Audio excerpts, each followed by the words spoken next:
এরপরে এসে কি হয়েছে এটা একটু আমাদেরকে বলেন। তার বিরুদ্ধে বাদী অভিযোগ করেছে যে হুমকি দামকি এবং ভয়ভীতি দেখিয়েছে এবং ঘটনাস্থলটা দেখিয়েছে হাতিরঝিলের জাহাজ রেস্টুরেন্টের সামনে 16 মার্চ তারিখে এই ঘটনার বিষয়ে মামলার আর্জিতে উল্লেখ করেছেন এবং আর্জিতে উল্লেখ করেছেন যে হাতিরঝিলের এই ঘটনার প্রেক্ষিতে তিনি রাজধানীর ভাটারা থানায় মামলা করতে গিয়েছিলেন। ভাটারা থানা কর্তৃপক্ষ মামলা নেয়নি, এই কারণে তিনি মাননীয় আদালতে মামলা করেছেন।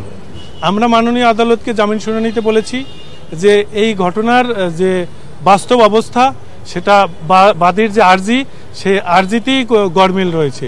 ঘটনাস্থল হাতিরঝিল হলেও তিনি মামলা করতে গিয়েছেন রাজধানীর ভাটারা থানায়, যেটার কোনো যৌক্তিক কারণ নাই এবং আইনগতভাবেও সুযোগ নাই এবং মামলার আর্জিতে যে বর্ণনাটা দিয়েছে এটা সম্পূর্ণ মিথ্যা এবং অযৌক্তিক। আর ঘটনাটা পুরো সাজানো, কারণ এই বাদীর সাথে এই মেহজাবিন চৌধুরী এবং তার ভাইয়ের কোনো পরিচয় নাই, পূর্ব পরিচিত ছিল না, একই এলাকা কোনোদিন বসবাসও করে নাই, কোনোদিন দেখার সাক্ষাৎও নাই, এমনকি তাদের একজন আর একজনের ফেসবুকেও তো অনেকের সাথে অনেকের যোগাযোগ থাকে, তাও কিন্তু নাই।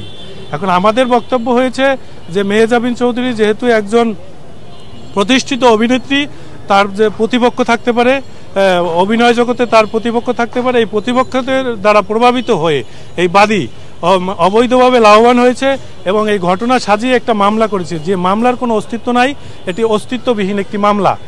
কি কারণে আমরা অস্তিত্ববিহীন মামলা বলতেছি?